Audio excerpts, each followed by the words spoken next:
Now we cordially invite Brother Lim to start the sharing. Over to you, Brother Lim.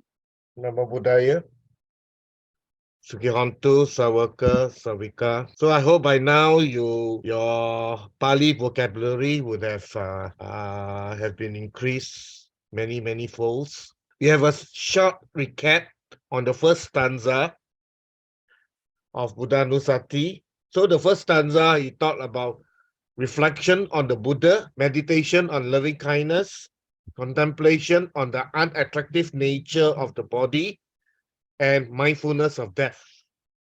Thus, a virtuous monk should practice this fourfold protective meditation. That is the first stanza, okay? So what are the fourfold protective meditations?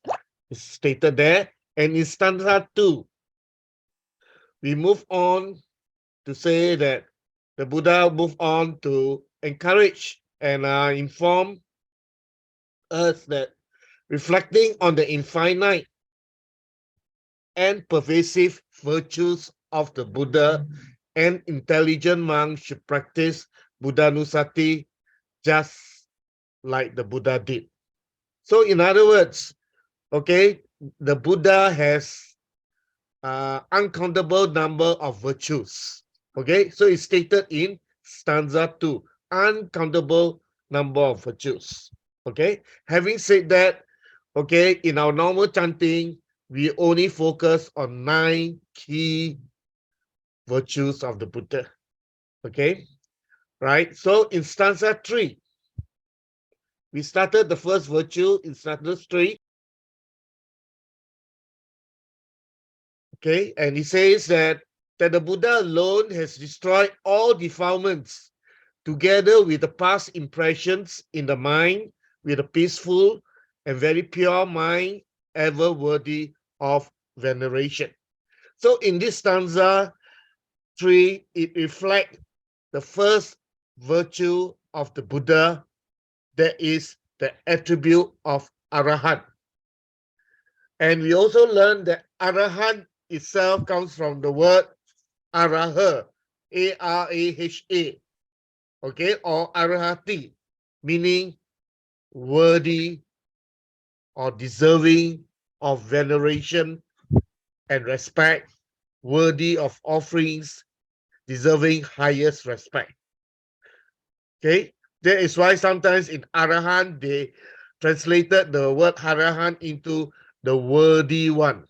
Okay, why the worthy one? Why worthy of veneration? We also went through that because the Arahant has destroyed all defilements, no greed, no hatred, no delusion, and also the Arahant is liberated from the cycle of birth and death. Okay. In stanza 4, it says, the Buddha, sage of all sages, as highly as rightly realize all aspects of dhammas pertaining to all times, past, present, and future, by himself, and has attained omniscience entirely through his own efforts. So in this stanza 4, it reflects the second quality of the Buddha, that is Sama Sambuddho. Okay, Sama means rightly, Sam means myself, and Buddho means awakened. So the rightly self-awakened one. The Buddha attaining full enlightenment by his own efforts without a teacher. So as you go through the Buddha's journey or the Bodhisattva's journey to becoming a Buddha, let us be inspired by the Buddha. Even without a teacher, the Bodhisattva is able to get enlightenment. What more for us, Putujana, lay people? We only need to follow the teachings of the Buddha and walk the path the Buddha showed us. Okay, so we have a teacher, and that teacher is our Buddha. So for today's lesson, we start with stanza 5.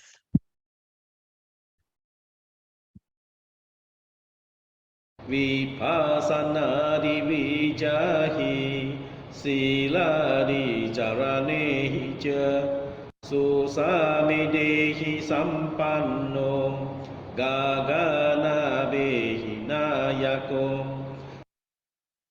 So in stanza 5, we have the word vijja. Vijja means higher knowledge. Charana means walking about. It can also means conduct. It can also means behavior. Vijja charana, special wisdom and virtue. Vipassana, insight. Sila means virtue. So Vipassanadi, Vichahi, Siladi, Charalehi Cha. It means the knowledge. This knowledge refers to the eightfold knowledge, such as insights, and the conduct, such as virtue. That is the first 2 lines of the stanza. Then we go on to Samidhi, meaning success. Su, as you know, means well, happy, or thorough. And Samida means successful. So,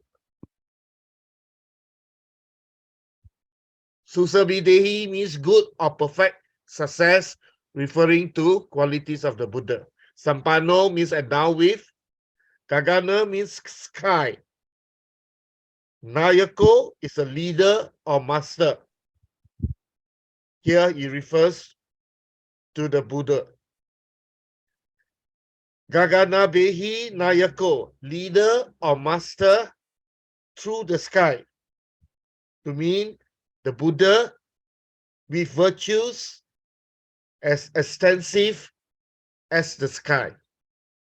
Okay, that means the Buddha is endowed with virtues, with uncountable virtues as extensive as the sky. That's what it means. So the second 2 lines, Susamidehi Sampanno Gaganabehi Nayako. These qualities or perfect successes the Buddha is endowed with. So in stanza 5, can you come back to stanza 5 and play the chanting? Stanza 5. Vipassana vijahi siladi charane cha susamidehi sampanno gagana behi nayako. Here it means the eightfold knowledge, such as Vipassana or insight, and the Charana, conduct, such as Sila or morality. These are qualities the Buddha is endowed with as extensive as the sky. So this stanza 5 reflects or depicts the attribute of Vichya Charana Sampanno, endowed with knowledge and conduct. What are the 8 knowledges? These 8 knowledges of the Buddha. The first 3 knowledge are attained on the night of awakening. First, the knowledge of recollecting previous lives. Knowledge, the divine eye, beings passing away and arising in all the 31 different planes of existence. And 3, knowledge of the destruction of all things by understanding the Four Noble Truths. Number 4, insight knowledge, which refers to Vipassana. 5, knowledge of creating a mind-made body. Okay, an example is the Chula Pantaka story, who make many versions of himself, duplicate. 6, knowledge of various psychic powers like flying through the air, going underground, becoming invisible, can travel to heaven, twin miracles. Okay, 7, divine ear, both divine and human, near and far, loud or soft. The Buddha is able to hear. 8, knowledge of reading the thoughts of others. So these are the 8 knowledge that the Buddha possesses. Then when we talk about charana, conduct, or virtuous conduct, here we talk about 15 kinds of virtuous conduct. Number 1, restraint by the rules of the Patimokkha, which means the Vinaya, with the 227 Vinaya rules.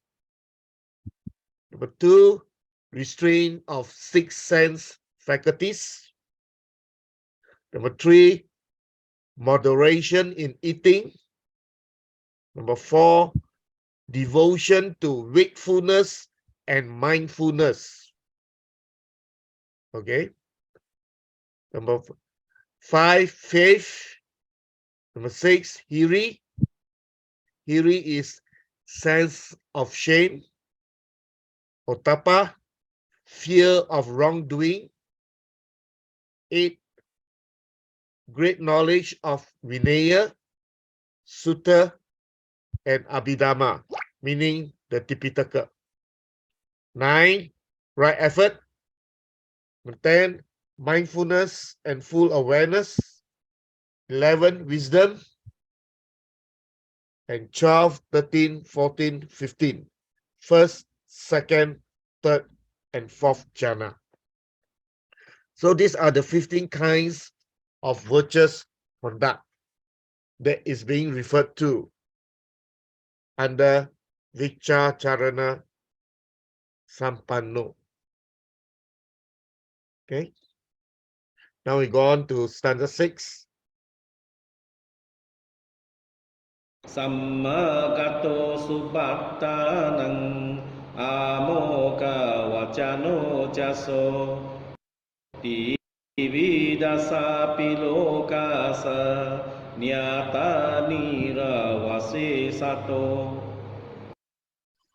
Okay, so as we know, we are very familiar with these words now. Sama means right. Okay, especially with the Noble Eightfold Path. Gato means gone. Okay, Gajati, go. Subha means beauty, pleasant, auspicious, blissful.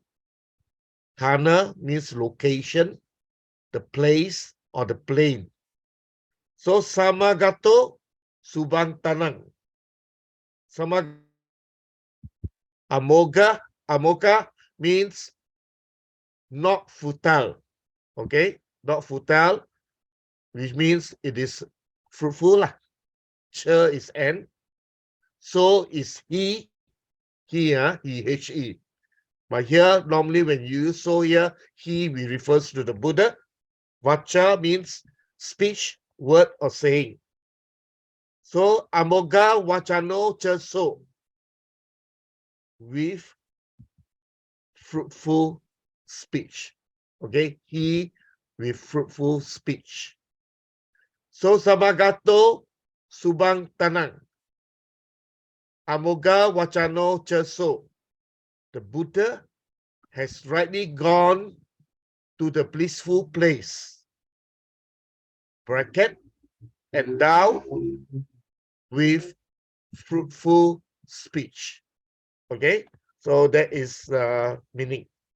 Then we go to the second part of the stanza. T means tree. Vida, consisting of. Api means and. or even, or then is an indeclinable. Asa means to this or of this, lokasa of the worlds. Dividasapi lokasa comprising of the three worlds. Yata as known. Dirava sesato inclusive without remainder, meaning the entire thing, entirely. So, Dividasapi lokasa yata dirava sesato. Having known completely or entirely the three worlds. And here we talk about three worlds. We talk about the Kamaloka,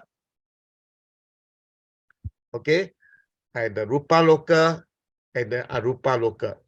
Okay, that means the sensual world, the fine material world, and the formless world, or what we call the Brahma world.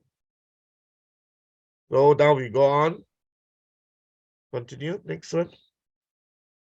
So we have completed stanza 6. Samagato subang tanang amoga wacano ceso dividasapi lokasa yata dirava sesato. That the Buddha has rightly gone to the blissful state with fruitful speech, having known the three worlds, the essential, fine material, and formless world in its entirety. That means completely. Okay, so this stanza depicts two attributes here. The attribute of Sugato, the well-gone one, and the attribute of Lokavidu, knower of the worlds. Sugato, well-gone one. That means the Buddha has walked this path, has gone on to this path, trading the right path. Now, what right path are we talking about? Here, Sugato, the Buddha, the well-gone one, we are talking about three types of pathways, or we can say three phases. The first phase, the Bodhisattva have to undergo 4 incalculable yawns and 100,000 great yawns to perfect the 10 parami, or to perfect the 10 perfections. Okay?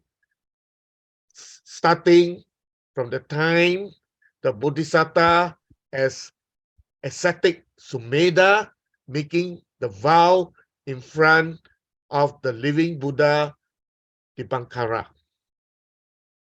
So the Buddha has gone through many years of lives to perfect his 10 parami. Okay, in fact, it has been said that actually ascetic Sumedha could have attained Arahant in that lifetime itself, but he did not. Okay, so he made a vow in front of Dipankara Buddha to become the future Buddha. And because of this, he had to go around samsara to perfect his 10 paramis. So this is the first phase. The second phase, the Bodhisattva is ready to be born in his last birth on earth.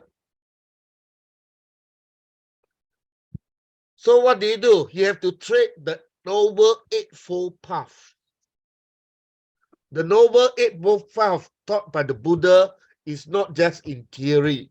The Buddha himself walked the Noble Eightfold Path. The Buddha himself, or the Bodhisattva himself, attained the 4 stages of sainthood from Sotapatti, Sakadagami, Anagami, and Arahata. Okay, path and function, Magga and Phala. So the Buddha himself truly walked the Noble Eightfold Path.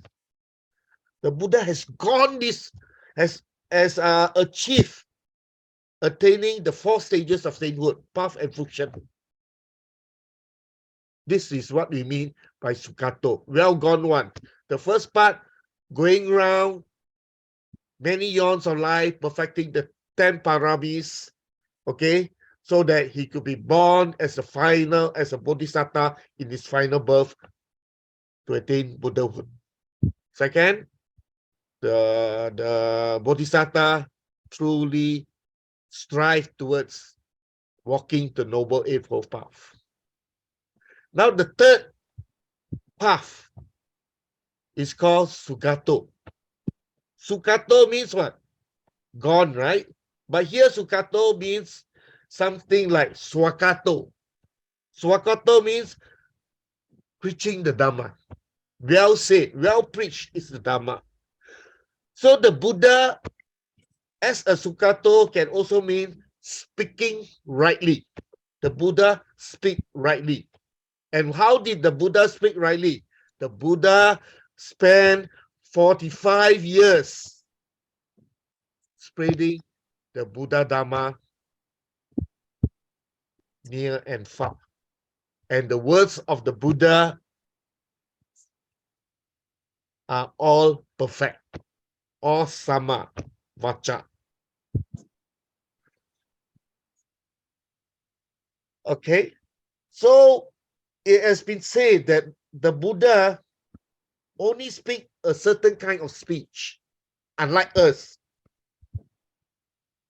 Sometimes we speak speech that are untrue, non-factual. The Buddha would never speak anything that is not true, anything that is not factual.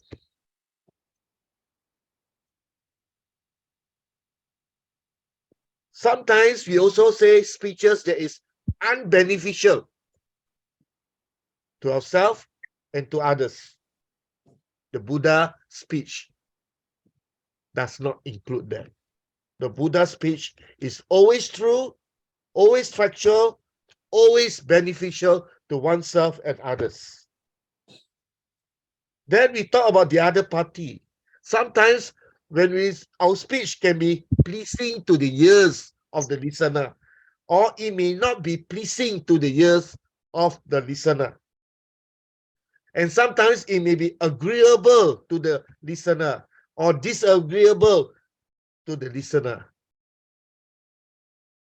But the speech of the Buddha are true, factual, beneficial.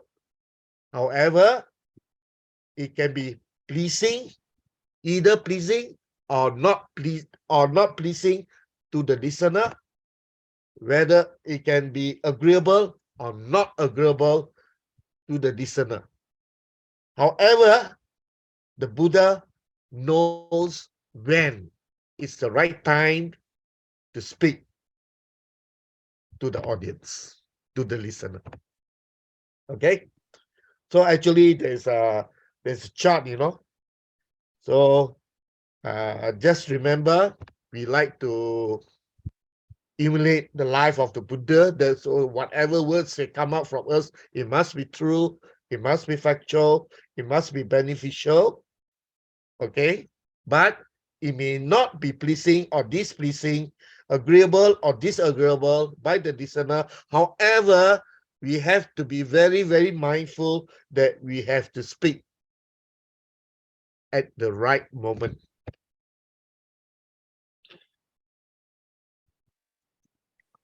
The Buddha only speaks true words connected with good at the right place and at the right time. Thus, he is well spoken or Sukhato, preaching the Dhamma for 45 years, going around samsara in order to become the Buddha, perfecting the 10 paramis, and striving towards enlightenment attaining the 4 stages of sainthood. So that is the meaning of Sukato, rightly gone to the blissful state with fruitful speech. Okay, so here I told you stanza 6 repeats 2 attributes. One is Sukato, the other is what? Lokavidu. Lokavidu means knower of the world. Okay, knower of the worlds. So here when we talk about knower of the worlds here, Lokavidu, what world are we talking about? We already mentioned just now, we talk about the sensual world, the 5 material world, and the formless world. Now in Samyutta Nikaya 2.26, O Dewa, this is the Rohitassa Sutta. It is not possible to travel to the end of the world where there is no birth, no death, neither is it possible to reach the sensation of dukkha without reaching the end of the world. I repeat, O Dewa is talking about this Dewa named Rohitassa. And he says that it's not possible to travel to the end of the world where there is no birth, no death, neither is it possible. No birth, no death means enlightenment already. Huh? Neither is it possible to reach the sensation of dukkha, it's nibbana already, without reaching the end of the world. What do you mean by the end of the world? When we say end of the world, the Buddha is referring to this mind and body, to this body. When we say end of the world here is towards one's death. Okay? So death is the end of sensation, the end of dukkha. No more enlightenment. That's why we need to reflect on death. However, the problem is because of craving to existence, because of our karma, we are reborn again. And because there is birth, there is death.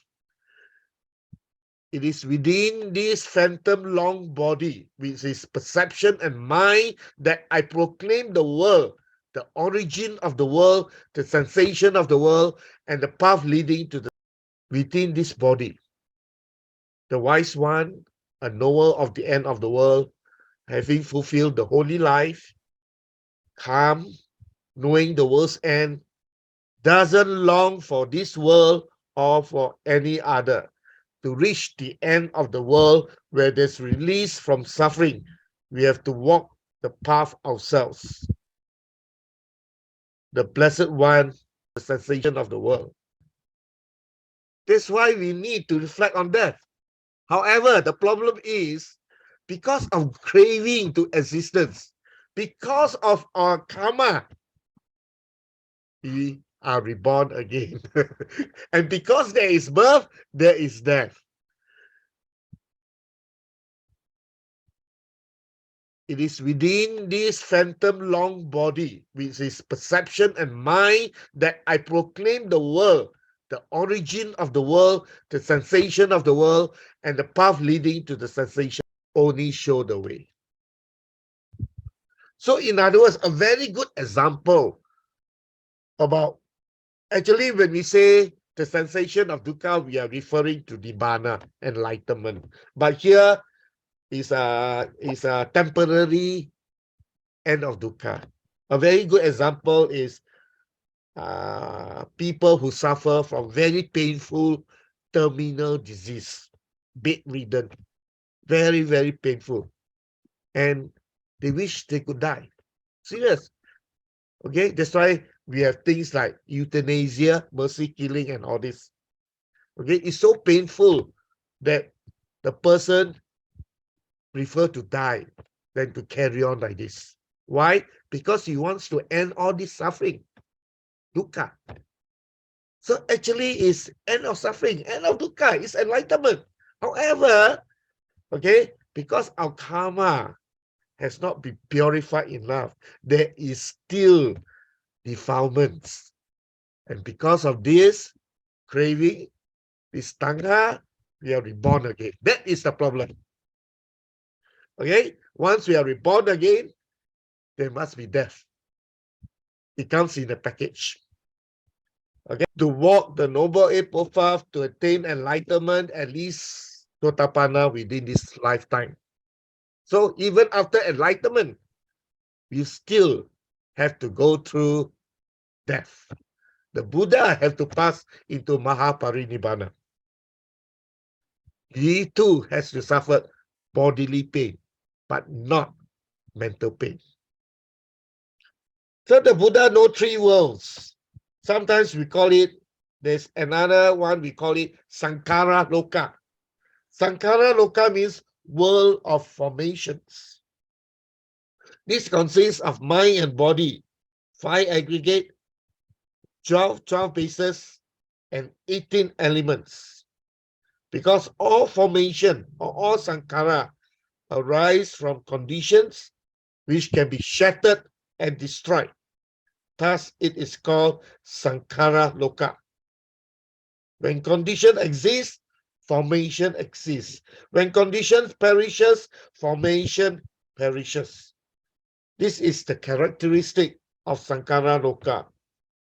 And what is the three characteristics? Anicca, Dukkha, and Anatta. Especially Anatta means which cannot be controlled because there's no I.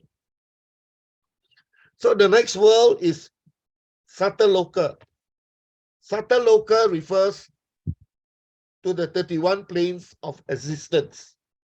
The Buddha fully understands all inhabitants in the cosmos, including the dwelling places, appearances, and lifespan.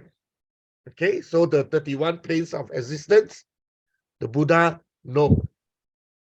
Okay, the Buddha knows the 31 planes of existence, and the Buddha knows the appearance of the beings that reside in the 31 planes of existence. The Buddha knows the lifespan. And third, Okasa Loka. Okasa Loka means the world of space. Here, the world of space means the Buddha has complete knowledge of the universe and each world system. Every solar system, the Buddha knows. So Lokavidu, the world of the worlds, also means the Buddha knows all worlds comprise only dukkha, because whatever is conditioned will cease. We need henceforth. In Majjhima Nikaya 22, Buddha says that he only teach dukkha and the sensation of dukkha. And the sensation of dukkha, we are referring to the dying process, which is very important. The problem is being reborn again. That's why we got to work very hard, have a sense of urgency to walk the Noble Eightfold Path. Or in Udana 5.5 and Anguttara Nikaya 8.19, the Buddha says the great ocean has only one taste, the taste of salt.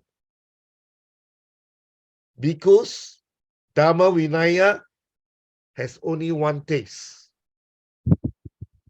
the taste of freedom. Now we go on to stanza 7. Stanza 7, yeah. Nekehi gunogehi sabasatu tamo ahu anekehi upayehi naradamme damme sicha. Okay, so aneka is same as Malay word aneka. Aneka means many varieties, right? Many various or manifold. But aneka, different types. Guno or guna means virtues or qualities. Satta, living being or creatures or sentient beings. Uttama means the highest or the greatest or the supreme. Ahu, was, is a past tense of oti, has become. Sabha satu tamo hot. Sabha satu tamo ahu, has become supreme among all beings. Anegehi, gunogehi, by his manifold qualities.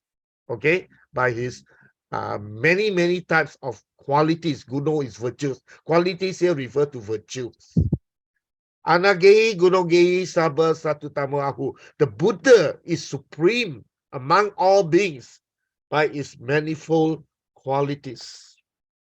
The Buddha is supreme, above all beings because of his virtues.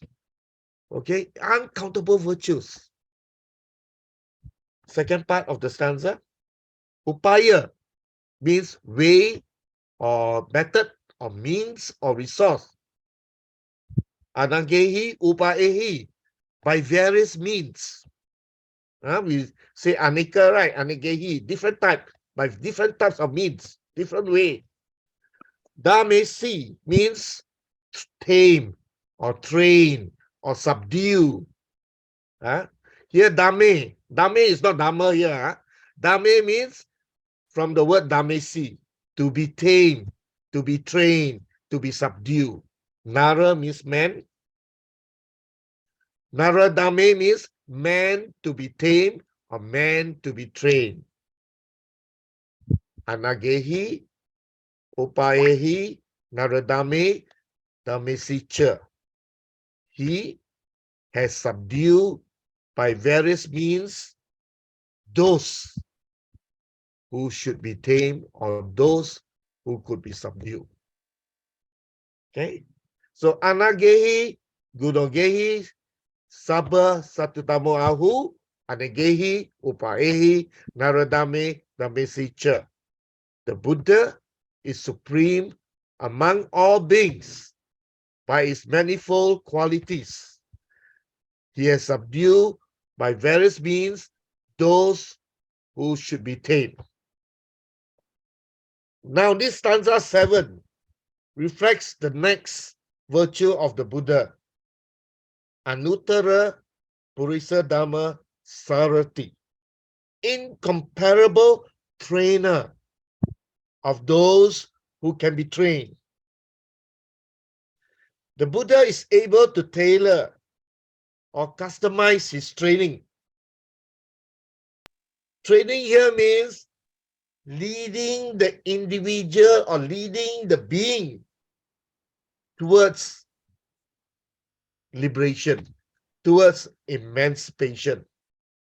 The Buddha is able to tailor, customize his training to the individual character, individual tendencies, so that enlightenment could be attained, be tamed, or those who could be subdued. Okay, so anagehi, gunogehi, sabha satutamo ahu, anagehi, upaehi, naradame, damesicha. The Buddha is supreme among all beings by his manifold qualities. He has subdued by various means those who should be tamed.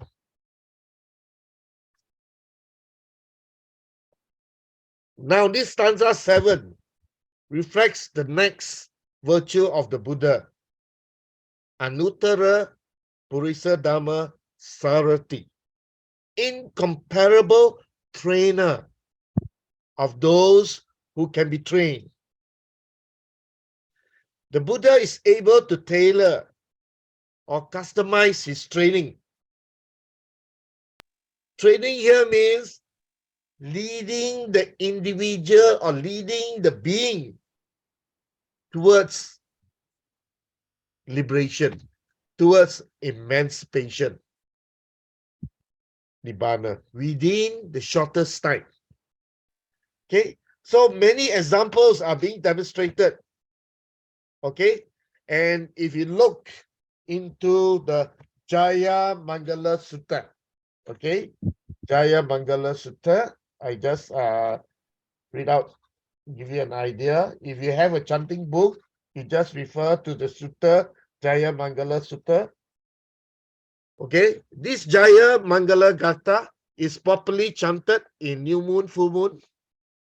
Okay, but do we know that Jaya Mangala Gatha highlight this attribute of the Buddha called Aduttara Purisa Dhamma Sarati, incomparable trainer of those who can be trained. And in this chant, the Buddha talked about how the Buddha tamed the Mara who came on the ferocious Giri Minkala elephant.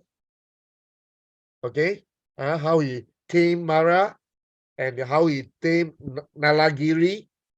Okay, and how he tamed Angulimala and how he tamed Chincha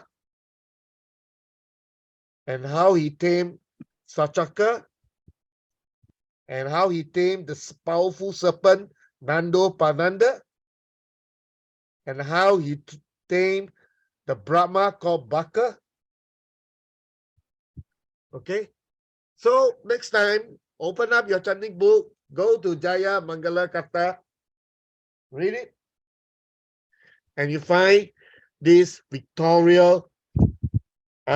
these victory stanzas of the Buddha. Okay, training different types of beings. Now, the Buddha understood that not all beings can become enlightened. Always remember that. If there's too much defilements or too much dyes or what they call dust in the eyes of the being, even the Buddha cannot help you. Okay, because that is the natural law of karma. Okay, but however, if you have little dust in your eyes, then the Buddha is able to help you gain enlightenment within the shortest time.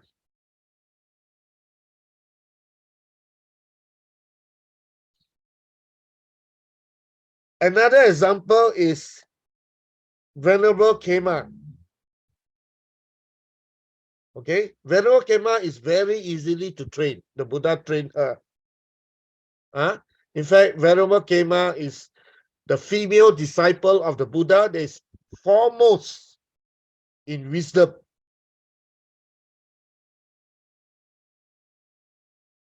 Now, this Kema, before getting enlightenment or before going forth, she was the chief consort of King Bibisara. She was very beautiful and she's very conscious of her exquisite beauty.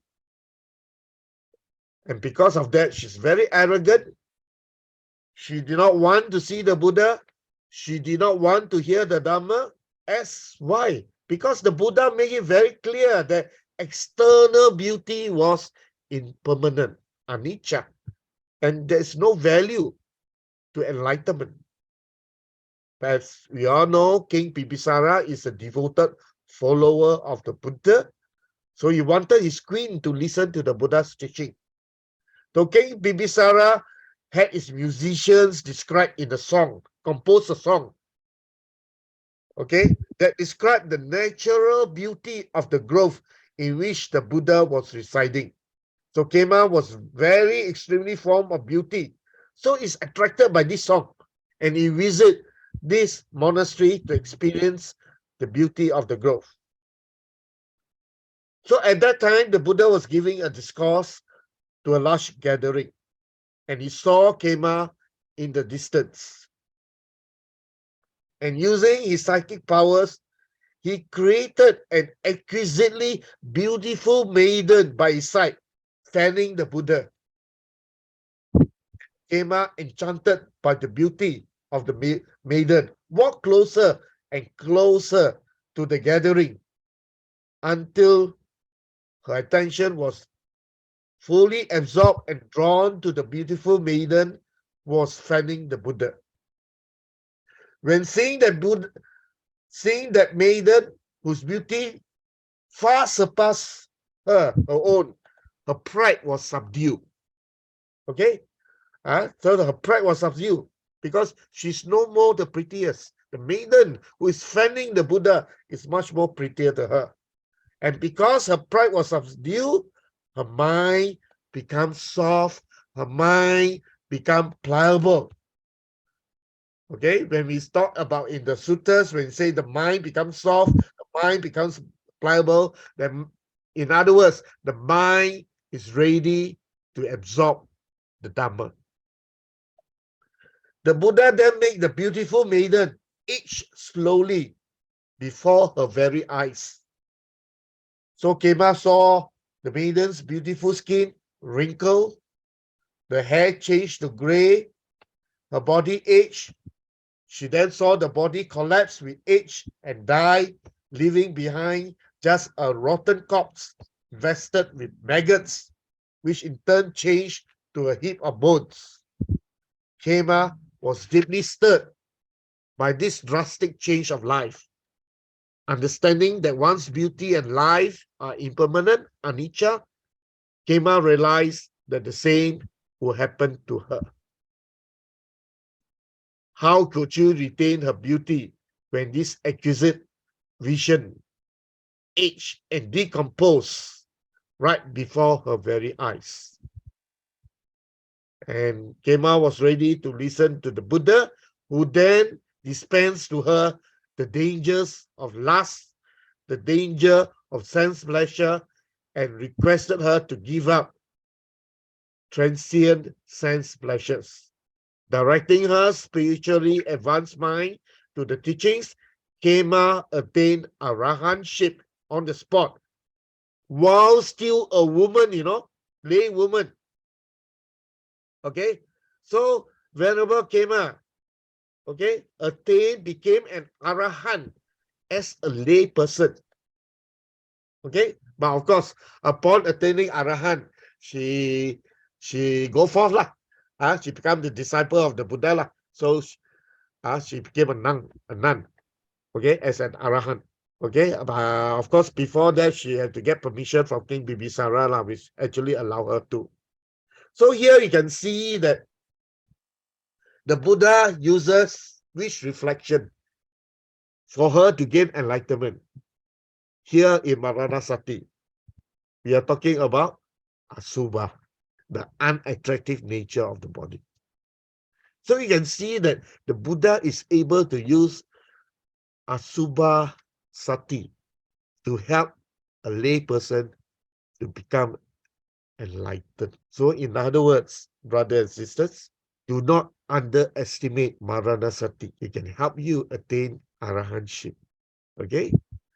Because Venerable Kema did that. The Buddha did guide her into that. Then there are some which is difficult to train. Example, Agulimana. Agulimana, the robber who chop off the fingers. Okay, so the Buddha was able to tame him. And then Alavaka is a demon. So the Buddha is able to tame the demon Alavaka with loving kindness, with wisdom, and patience. Okay, so and also subdue Sachaka by means of debating. Okay, so the Buddha is the trainer of all trainers and is able to help an individual within enlightenment within the shortest time. In Ankuttara Nikaya 4.111, the Buddha said, I train a tameable person. Tameable person means little dust in the eyes. Sometimes with gentleness, sometimes with harshness, sometimes with both gentleness and harshness. So the Buddha uses different methods to help sentient beings to attain enlightenment. So next is stanza 8, right? I think you can do one more stanza. Sappa salokasa Sabasatanussasako Bhagya Isariyadinang Gunanang Paramoditi. Eko means one, we all know. I think by now all of you are experts. Your Pali grammar has increased. One, or lone, or unique, sabasa, everywhere. Because Sabha is every. Sabasa is everywhere, entirely. Lokasa, to the world, of the world. Eko, sabasa, lokasa, unique. Eko here means unique. Unique to the entire world. Sabha means all. Sata means living beings. Nungu is an emphatic. Sasati means to teach or instruct. Sasako is a teacher.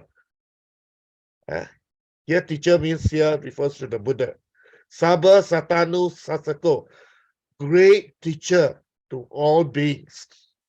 Eko Sabasa Lokasa Sabha Satanu Sasako.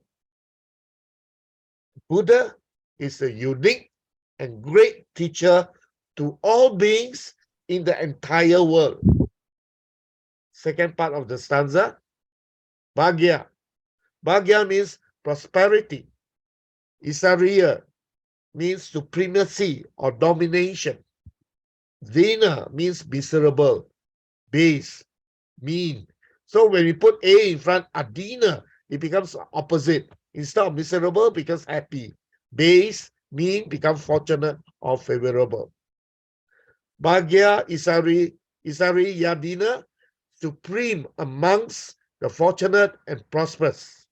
Paramo or Parama means the highest, the supreme, the best, superior. Gudanang, qualities of virtue. So Gudanang Paramo, the highest in virtue, the noblest. Needy in the dictionary is a hidden treasure. So Bhagya Isari Yadinang Gunanang Paramo Nidhi. He is a hidden treasure. And what is hidden treasure? The noblest among the fortunate and the prosperous. So I can play one time the stanza. Eko Sapasa Lokasa Sabasatanussasako Bhagya Isariyadinang Gunanang Paramoditi. So here means the Buddha is a unique and great teacher to all beings in the entire world. He is a hidden treasure, noblest among the fortunate and the prosperous. So in this stanza 8, it depicts the Buddha's virtue called teacher of gods and men. Sakta Deva Manusanang. Okay, so with that, I think we continue in the next session on stanza 7, Sakta Deva Manusanang. Okay, because we only got about 60 minutes left. Okay, so if I go in, we will overshot. So I do not want to overshot. Okay, thank you. Sadhu, sadhu, sadhu, sadhu. You have access to all the resources available to you at your discretion. Okay, thanks to Sister Sumitra. So you have to go through the Pali word, get familiarized with it.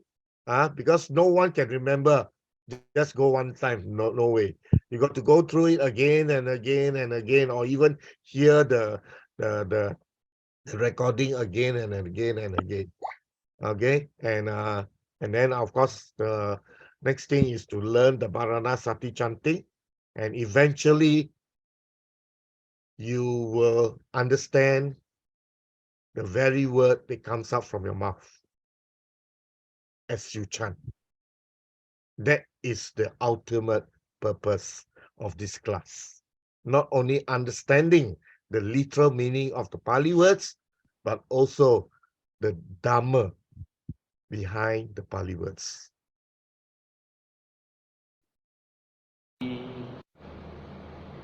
Buddhanussati metaca asubang maranasati iti ima caturaraka beku bawe yasilawang annata vittara gunang gunanto nusara muring bawe ya muti babeku Buddhanussati matito sawasane kileseso eko sabe nikadiya ahu susuda santano pujananca sadaraho sabbagala dhamme sabe sama sayang muding Sabakarena bujitwa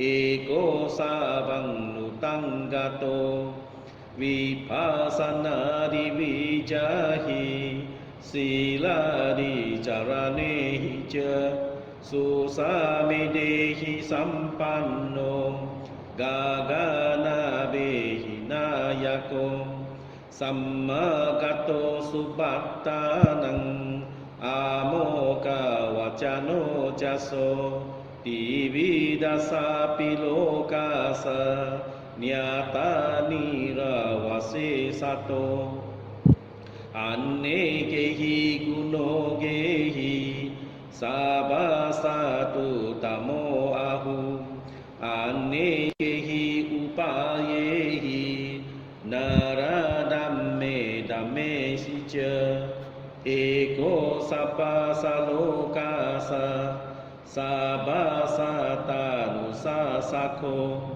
Bhagya isariyadinang gunanang paramoditi.